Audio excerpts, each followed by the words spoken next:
Hello my dear students, ಈ ಒಂದು ವಿಡಿಯೋದಲ್ಲಿ ನಾವು ಆಂಟಿಗಾನ್ ಈ ಒಂದು ನಾಟಕದ ಕನ್ನಡದ ಸರಳವಾದ ಸಾರಾಂಶವನ್ನು ಡಿಸ್ಕಸ್ ಮಾಡೋಣ. ಮೊದಲಿಗೆ ಈ ಒಂದು ನಾಟಕದ ಪರಿಚಯವನ್ನು ಮಾಡಿಕೊಳ್ಳೋಣ. ಆಂಟಿಗಾನ್ ಈ ನಾಟಕವನ್ನು ಸಫೋಕ್ಲಸ್, ಗ್ರೀಕ್ನ ಒಬ್ಬ ನಾಟಕಕಾರ, ಬರಹಗಾರ ಬರೆದಿರ್ತಕ್ಕಂತಹ ನಾಟಕವಾಗಿರುತ್ತೆ. ಇದನ್ನು 441 BC ಕ್ರಿಸ್ತಪೂರ್ವದಲ್ಲಿ ಬರೆಯಲ್ಪಟ್ಟಂತಹ ನಾಟಕ. ಈ ಆಂಟಿಗಾನ್ ನಾಟಕವು ಈಡಿಪಸ್ ಟ್ರಯಾಲಜಿಯ ಒಂದು ನಾಟಕದ ಭಾಗವಾಗಿದೆ. ಇಲ್ಲಿ ಮೊದಲಿಗೆ ಈಡಿಪಸ್ನ ಒಂದು ಸಣ್ಣ ಪರಿಚಯವನ್ನು ಹೇಳ್ತೇನೆ. ಈಡಿಪಸ್ ರೆಕ್ಸ್ ಅಂತಕ್ಕಂತಹ ಒಂದು ನಾಟಕದಲ್ಲಿ ಈಡಿಪಸ್ ಆ ಥೇಬ್ಸ್ನ ರಾಜನಾಗಿದ್ದು, ಆತ ಜೊಕಾಸ್ಟಾಳನ್ನು ಮದುವೆ ಆಗ್ತಾನೆ. ಆದರೆ ಆತ ಆ ರಾಜ್ಯಕ್ಕೆ ರಾಜನಾಗುವ ಮೊದಲಿನ ಕಥೆ ಏನಪ್ಪ ಅಂದರೆ, ಆ ರಾಜ್ಯದ ಮತ್ತೊಬ್ಬ ರಾಜ ಅಂದರೆ ಈಡಿಪಸ್ನ ತಂದೆ ಲಿಯಾಸ್ ಮತ್ತು ಜೊಕಾಸ್ಟಾ, ಇವರಿಬ್ಬರು ಈ ಈಡಿಪಸ್ಗೆ ಜೊಕಾಸ್ಟಾಳ ಒಂದು ಗರ್ಭದಲ್ಲಿರಬೇಕಾದ್ರೆ ಒಂದು ಭವಿಷ್ಯವಾಣಿ ಹೇಳ್ತಾರೆ. ಆ ಜೊಕಾಸ್ಟಾಳ ಗರ್ಭದಲ್ಲಿರ್ತಕ್ಕಂಥ ಮಗು ತಂದೆಯನ್ನು ಕೊಂದು ತಾಯಿಯನ್ನು ಮದುವೆಯಾಗ್ತಾನೆ ಅಂತ. ಇದರಿಂದ ಭಯಗೊಂಡಂತಹ ಜೊಕಾಸ್ಟಾ ಮತ್ತು ಲಿಯಾಸ್ ಏನು ಮಾಡ್ತಾರೆ, ಆ ಮಗು ಹುಟ್ಟಿದ ತಕ್ಷಣ ಕೊಲ್ಲುವಂತೆ ಒಬ್ಬ ವ್ಯಕ್ತಿಗೆ ಕೊಡ್ತಾರೆ. ಆ ವ್ಯಕ್ತಿ ಆ ಒಡಿಪಸ್ನನ್ನು ಕೊಲ್ಲದೆ ಬಿಡ್ತಾನೆ.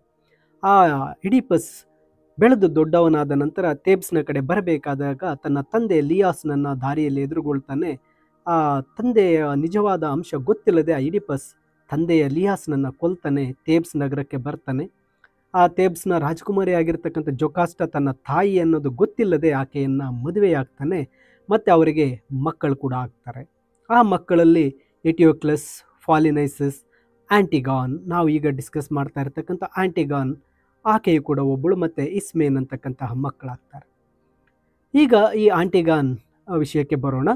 ಈಡಿಪಸ್ನ ಮಗಳಾಗಿರ್ತಕ್ಕಂತಹ ಈ ಆಂಟಿಗಾನ್ ಈ ಒಂದು ಆಂಟಿಗಾನ್ ನಾಟಕದ ಒಬ್ಬ ನಾಯಕಿಯಾಗಿರ್ತಾಳೆ.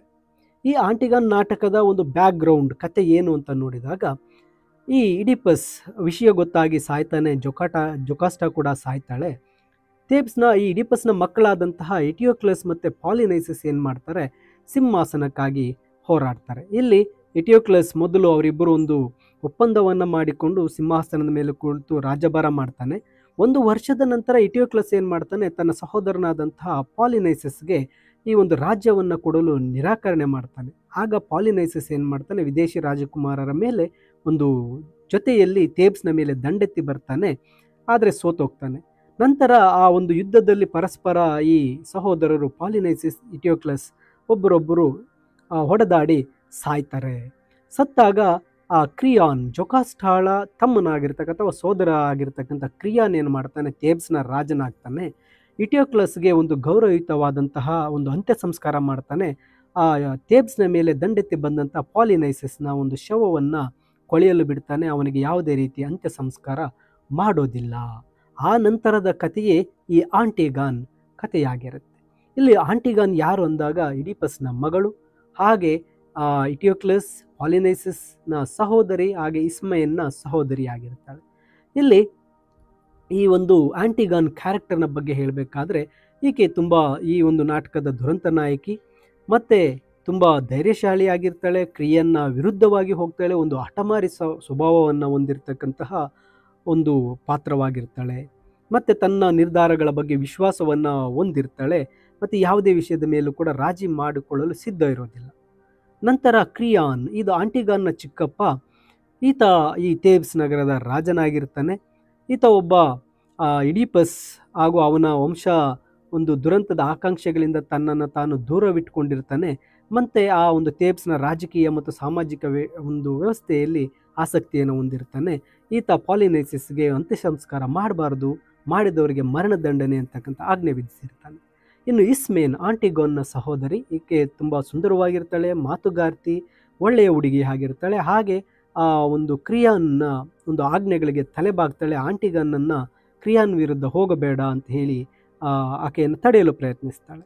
ಇನ್ನು ಹೇಮನ್ ಕ್ರಿಯಾನ್ನ ಮಗನಾಗಿದ್ದು ಆಂಟಿಗಾನ್ ಜೊತೆ ಒಂದು ನಿಶ್ಚಿತಾರ್ಥವನ್ನು ಮಾಡಿಕೊಂಡಿರ್ತಾನೆ.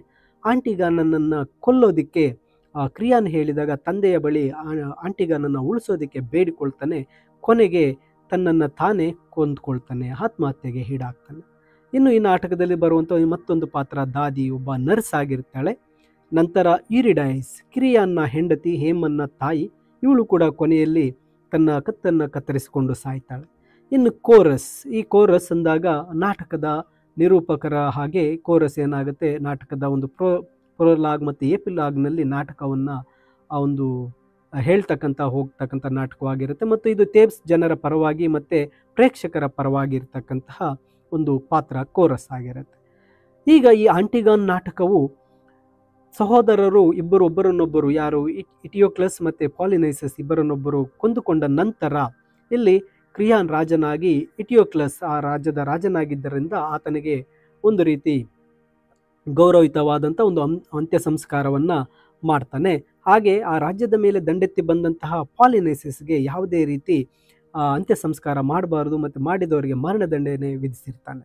ಈ ನಾಟಕ ಪ್ರಾರಂಭವಾದಾಗ ಆಂಟಿಗಾನ್ ಏನು ಮಾಡ್ತಾಳೆ, ತನ್ನ ಸಹೋದರನಾಗಿರ್ತಕ್ಕಂಥ ಪಾಲಿನೈಸಸ್ನ ಒಂದು ಸಮಾಧಿಯನ್ನು ಮಾಡಿ ನಂತರ ಅರಮನೆಗೆ ಒಂದು ರೀತಿ ನಸುಕಿನಲ್ಲಿ ನುಸುಳಿಕೊಂಡು ಬರ್ತಾ ಇರ್ತಾಳೆ. ಆಗ ಆ ಒಂದು ಆಂಟಿಗಾನನ್ನು ನರ್ಸ್ ದಾದಿ ನೋಡ್ತಾಳೆ, ಪ್ರಶ್ನಿಸ್ತಾಳೆ. ಅದೇ ಸಮಯಕ್ಕೆ ಇಸ್ಮೇನ್ ಕೂಡ ಅಲ್ಲಿ ಬರ್ತಾಳೆ. ಇಸ್ಮೇನ್, ನೀನು ಪಾಲಿನೈಸಸ್ಗೆ ಯಾವುದೇ ರೀತಿ ಸಮಾಧಿ ಮಾಡಬಾರ್ದು ಅಂತೇಳಿ ಆಂಟಿಗಾನ್ಗೆ ಹೇಳ್ತಾಳೆ. ಆದರೆ ಆಂಟಿಗಾನ್ ಏನು ಮಾಡ್ತಾಳೆ, ನಾನು ಈಗಾಗಲೇ ಪಾಲಿನೈಸಸ್ ಸಮಾಧಿ ಮಾಡಿದ್ದೇನೆ, ಅದಕ್ಕೆ ಇಸ್ಮೇನ್ ನಿನ್ನ ಒಂದು ಸಹಾಯ ನನಗೆ ಬೇಕಿಲ್ಲ ಅಂತ ಹೇಳ್ತಾಳೆ. ನಂತರ ಒಬ್ಬ ಕಾವಲುಗಾರ ಏನು ಮಾಡ್ತಾನೆ, ಕ್ರಿಯಾನ್ಗೆ ಬಂದು ಯಾರೋ ಪಾಲಿನೈಸಸ್ ದೇಹವನ್ನು ಮಣ್ಣಿನಿಂದ ಮುಚ್ಚಿಟ್ಟಿದ್ದಾರೆ, ಆ ಪಾಲಿನೈಸಸ್ಗೆ ಒಂದು ಅಂತ್ಯ ಸಂಸ್ಕಾರ ಮಾಡಿದ್ದಾರೆ ಅಂತ ಹೇಳ್ತಾರೆ. ಕ್ರಿಯಾನ್ ಕಾವಲುಗಾರರಿಗೆ ಆ ದೇಹವನ್ನು ಮತ್ತೆ ತೆಗೀರಿ ಅಂತ ಆದೇಶ ಮಾಡ್ತಾನೆ. ಕಾವಲುಗಾರರು ಏನು ಮಾಡ್ತಾರೆ, ಹಗಲು ಹೊತ್ತಿನಲ್ಲಿ ಆಂಟಿಗಾನ್ ಕೈಯಿಂದ ಪಾಲಿನೈಸಸ್ನ ಒಂದು ಗೋರಿಯನ್ನು ಅಗಿತಾ ಇರ್ತಕ್ಕಂಥದ್ದನ್ನ ನೋಡ್ತಾರೆ. ಅವಳನ್ನು ಕ್ರಿಯಾನ್ನ ಬಳಿಗೆ ತರ್ತಾರೆ. ಕ್ರಿಯಾನ್ ಆಂಟಿಗನ್ನನ್ನು ಈ ಒಂದು ಕೆಲಸದಿಂದ ದೂರ ಇಡು, ನೀನು ಆ ಒಂದು ಪಾಲಿನೈಸಸ್ಗೆ ಸಮಾಧಿ ಮಾಡಬಾರ್ದು ಅಂತ ಹೇಳಿ ಆ ಆಂಟಿಗನ್ನ ಮನವೊಲಿಸಲು ಪ್ರಯತ್ನ ಮಾಡ್ತಾಳೆ. ನಂತರ ಕ್ರಿಯಾನ್ ಆಂಟಿಗಾನ್ಗೆ ಹೇಳ್ತಾಳೆ, ನೀನು ಈಡಿಪಸ್ನ ಮಗಳಾದ ಕಾರಣ ಈ ರೀತಿ ಕಾನೂನಿಗೆ ವಿರುದ್ಧವಾಗಿ ಹೋಗ್ತಾ ಇದ್ದಾಳೆ ಅಂತ ಭಾವಿಸ್ತಾ ಇದೆಯಾ ಅಂತ ಕೇಳ್ತಾನೆ. ಅದಕ್ಕೆ ಕ್ರಿಯಾನ್ ಆಂಟಿಗಾನ್ನ ಮದುವೆ ಇಲ್ಲಿ ತುಂಬ ಒಳ್ಳೆಯದು, ಯಾಕೆಂದರೆ ನೀನು ಈ ರೀತಿ ಸಮಾಧಿ ಮಾಡಲು ಹೋದರೆ ನಿನ್ನನ್ನು ಮರಣದಂಡನೆಗೆ ಕೊಡಬೇಕಾಗುತ್ತೆ, ಆದರೆ ನೀನೀಗ ಮದುವೆ ಆಗ್ತಕ್ಕಂಥದ್ದು ಒಳ್ಳೆಯದು, ಈ ಥೇಬ್ಸ್ಗೆ ಒಳ್ಳೆ ಕಾಲ ಬರುತ್ತೆ ಅಂತ ಹೇಳ್ತಾನೆ. ಆಂಟಿಗಾನ್ ತಾನು ನಿನ್ನಿಂದ ನಾನು ಉಳಿಯೋದಕ್ಕೆ ಸಾಧ್ಯ ಇಲ್ಲ ಅಂತ ಹೇಳ್ತಾಳೆ. ಕ್ರಿಯಾನ್ ಕೋಪದಿಂದ ಅವಳನ್ನು ಹಿಡಿದು ತಿರುಗಿಸಿ ಹೇಳ್ತಾನೆ, ಆಂಟಿಗಾನ್ ನೀನು ಇಲ್ಲ ಎಂದು ಹೇಳಲು ಮತ್ತು ನೀನು ಸಾಯಲು ಇಲ್ಲಿರುವುದಾಗಿ ಹೇಳ್ತಾನೆ. ನಂತರ ಕ್ರಿಯಾನ್ ಏನು ಮಾಡ್ತಾನೆ, ಆಂಟಿಗಾನ್ಗೆ ತನ್ನ ಸಹೋದರ ಇಬ್ಬರು ಕೆಟ್ಟವರು, ಅವರು ತಂದೆಯ ವಿರುದ್ಧ ಸಂಚನ್ನು ರೂಪಿಸಿದ್ರು ಅಂತ ಹೇಳ್ತಾನೆ. ಪಾಲಿನೈಸಸ್ ಒಬ್ಬ ಕ್ರೂರ, ಒಬ್ಬ ದುಷ್ಟ ಅಂತ ಹೇಳ್ತಾನೆ. ಇಟಿಯೋಕ್ಲಸ್ ಕೂಡ ತನ್ನ ತಂದೆಯಾಗಿರ್ತಕ್ಕಂಥ ಇಡಿಪಸ್ನನ್ನು ಆ ಒಂದು ರಾಜ ಸ್ಥಾನದಿಂದ ಇಳಿಸಲು ಆತ ಸಂಚು ರೂಪಿಸಿದ್ದ ಅಂತ ಹೇಳ್ತಾನೆ. ಆದರೆ ಇದನ್ನು ಆಂಟಿಗಾನ್ ಒಪ್ಪೋದಿಲ್ಲ. ಕ್ರಿಯಾನ್ ನಿನ್ನ ರಕ್ಷಣೆ ನನಗೆ ಬೇಕಾಗಿಲ್ಲ ಅಂತ ನಿರಾಕರಿಸ್ತಾಳೆ. ಆಗ ಇಸ್ಮೇನ್ ಅಲ್ಲಿಗೆ ಓಡಿ ಬಂದು ಆಂಟಿಗಾನ್ನ ಕಡೆಯಿಂದ ಕ್ಷಮೆಯನ್ನು ಬೇಡ್ತಾಳೆ ಮತ್ತು ಆಂಟಿಗಾನ್ಗೆ ಸಹಾಯ ಮಾಡೋದಾಗಿ ಭರವಸೆ ನೀಡ್ತಾಳೆ. ಆದರೆ ಆಂಟಿಗಾನ್ ಅವಳನ್ನು ತಿರಸ್ಕಾರ ಮಾಡ್ತಾಳೆ. ತನ್ನ ಸಹೋದರಿಯ ಒಂದು ಸಹಾಯ ತನಗೆ ಬೇಕಾಗಿಲ್ಲ ಅಂತ ಹೇಳ್ತಾಳೆ. ಮತ್ತು ನನ್ನ ಜೊತೆ ಇಸ್ಮೇನ್ ಕೂಡ ಸಾಯೋದಕ್ಕೆ ಆಕೆ ಅರ್ಹಳಲ್ಲ ಅಂತ ಹೇಳಿ ನಿರಾಕರಣೆ ಮಾಡಿಬಿಡ್ತಾಳೆ. ನಂತರ ಇಸ್ಮೇನ್ ಕೂಡ ತಾನೇ ಪಾಲಿನೈಸಸ್ನ ಸಮಾಧಿಯನ್ನು ಮಾಡ್ತೇನೆ ಅಂತ ಪ್ರತಿಜ್ಞೆ ಮಾಡ್ತಾಳೆ. ಕೊನೆಗೆ ಕ್ರಿಯಾನ್ ಏನು ಮಾಡ್ತಾನೆ, ಆಂಟಿಗಾನನ್ನು ಜೀವಂತವಾಗಿ ಗೋರಿಯಲ್ಲಿ ಒಂದು ಇಮ್ಯೂರ್ಡ್ ಅಂದರೆ ಜೀವಂತ ಸಮಾಧಿ ಮಾಡೋದಕ್ಕೆ ಆದೇಶ ಮಾಡ್ತಾನೆ. ನಂತರ ಆಂಟಿಗಾನನ್ನು ಸೆಲ್ನಲ್ಲಿ ಹಾಕಲಾಗುತ್ತೆ. ಆ ಸೆಲ್ನಲ್ಲಿರ್ತಕ್ಕಂಥ ಆಂಟಿಗಾನ್ ಅಲ್ಲಿ ಬರ್ತಕ್ಕಂಥ ಕಾವಲುಗಾರನೊಂದಿಗೆ ಮಾತಾಡ್ತಾ ಕೇಳ್ತಾಳೆ, ಅವಳನ್ನು ಗೋರಿಯಲ್ಲಿ ಯಾವ ರೀತಿ ಗಲ್ಲಿಗೇಲಿಸ್ತಾರೆ ಅಂದಾಗ ಕಾವಲುಗಾರ ಅವಳಿಗೆ ಹೇಳ್ತಾನೆ, ಗೋರಿಯಲ್ಲಿ ಮುಚ್ಚಿ ಹಾಕಲಾಗುತ್ತೆ ಅಂತ ಹೇಳ್ತಾನೆ. ಅವಳು ತನಗೆ ನಿಶ್ಚಿತಾರ್ಥವಾಗಿರ್ತಕ್ಕಂತಹ ಹೇಮನಿಗೆ ಒಂದು ಪತ್ರವನ್ನು ನೀಡಲು ಕೇಳ್ಕೊಳ್ತಾಳೆ. ಆ ಪತ್ರವನ್ನು ಆಕೆ ಹೇಳ್ತಾಳೆ, ಆ ಸೈನಿಕ ಅದನ್ನು ಬರ್ಕೊಳ್ತಾಳೆ. ನನ್ನ ಪ್ರೀತಿಯವನೇ, ನನ್ನನ್ನು ಕ್ಷಮಿಸು, ಆಂಟಿಗಾನ್ ಇಲ್ಲದಿದ್ದರೆ ನೀವೆಲ್ಲರೂ ತುಂಬ ಸಂತೋಷವಾಗಿರ್ತಾ ಇದ್ರಿ ಅಂತ ಹೇಳಿ ಪತ್ರವನ್ನು ಕಳಿಸ್ಕೊಡ್ತಾಳೆ ಆಂಟಿಗಾನ್. ನಂತರ ಈ ಒಂದು ನಾಟಕದ ಒಂದು ಟ್ರಾಜಿಡಿ ಎಂಡ್ ಸ್ಟಾರ್ಟ್ ಆಗುತ್ತೆ, ದುರಂತದ ಅಂತ್ಯ ಸ್ಟಾರ್ಟ್ ಆಗುತ್ತೆ. ಆ ಮೆಸೆಂಜರ್ ಬಂದು ಆಂಟಿಗಾನನ್ನು ಜೀವಂತವಾಗಿ ಗೋರಿಯಲ್ಲಿ ಮುಚ್ಚಿ ಹಾಕಿದ ನಂತರ ಹೇಮನ್ನ ಒಂದು ಆಕ್ರಂದನವನ್ನು ಕೇಳಿದ ವಿಷಯವನ್ನು ಕ್ರಿಯಾನ್ಗೆ ತಿಳಿಸ್ತಾನೆ. ಆಗ ಕ್ರಿಯಾನ್ ತನ್ನ ಸೇವಕರಿಗೆ ಆ ಕಲ್ಲುಗಳನ್ನು ತೆಗೀರಿ ಅಂತ ಆಜ್ಞೆ ಮಾಡ್ತಾನೆ. ಆದರೆ ಅಷ್ಟೊತ್ತಿಗಾಗಲೇ ಆಂಟಿಗಾನ್ ತನ್ನನ್ನು ತಾನು ನೇಣು ಹಾಕಿಕೊಂಡಿರುವುದು ಅಲ್ಲಿ ಗೊತ್ತಾಗುತ್ತೆ. ನಂತರ ಹೇಮನ್ ತನ್ನನ್ನು ತಾನು ತನ್ನ ಒಂದು ಕತ್ತಿಯಿಂದ ಇರಿದುಕೊಂಡು ಆಂಟಿಗೋನ್ನ ಪಕ್ಕದಲ್ಲಿ ರಕ್ತದ ಒಂದು ಮಡುವಿನಲ್ಲಿ ಮಲಗಿ ಸಾಯ್ತಾನೆ.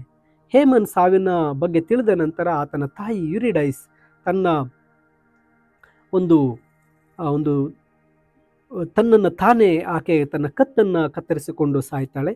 ನಂತರ ಈ ನಾಟಕವು ಕ್ರಿಯಾನ್ ಒಬ್ಬಂಟಿಯಾಗಿ ಉಳಿಯುವುದರೊಂದಿಗೆ ಕೊನೆಗೊಳ್ಳುತ್ತೆ. ಆಗ ಕೋರಸ್ ಆಂಟಿಗೋನ್ ಇರದಿದ್ದರೂ ಎಲ್ಲರೂ ಶಾಂತಿಯಿಂದ ಇರ್ತಾ ಇದ್ರು ಅಂತ ಹೇಳುತ್ತೆ. ಮರಣ ಹೊಂದಬೇಕಾದವರೆಲ್ಲರೂ ಸಹ ಮರಣ ಹೊಂದಿದ್ದಾರೆ, ಕೇವಲ ಕಾವಲುಗಾರರು ಮಾತ್ರ ಉಳಿದಿದ್ದಾರೆ ಅಂತ ಹೇಳಿ ಅವರಿಗೆ ದುರಂತದ ಬಗ್ಗೆ ಯಾವುದೇ ಚಿಂತೆ ಇಲ್ಲ, ಕಾವಲುಗಾರರಿಗೆ ಈ ಒಂದು ಟ್ರಾಜಿಡಿ ಬಗ್ಗೆ ಯಾವುದೇ ಚಿಂತೆ ಇಲ್ಲ ಅಂತ ಹೇಳಿ ಆ ಕೋರಸ್ ಆ ಒಂದು ನಾಟಕದ ಕೊನೆಯನ್ನು ತಿಳಿಸ್ಕೊಡುತ್ತೆ. ಮೈ ಡಿಯರ್ ಸ್ಟೂಡೆಂಟ್ಸ್, ಇದು ಆಂಟಿಗಾನ್ ನಾಟಕದ ಸಂಪೂರ್ಣವಾದಂತಹ ಸಾರಾಂಶ ತಿಳಿಸಿದ್ದೇನೆ. ಹಾಗೆ ಇಂಗ್ಲಿಷ್ ಸಮರಿಯ PDF ವಿಡಿಯೋದ ಡಿಸ್ಕ್ರಿಪ್ಷನ್ನಲ್ಲಿದೆ, ನೀವು ಡೌನ್ಲೋಡ್ ಮಾಡಿಕೊಳ್ಳಬಹುದು.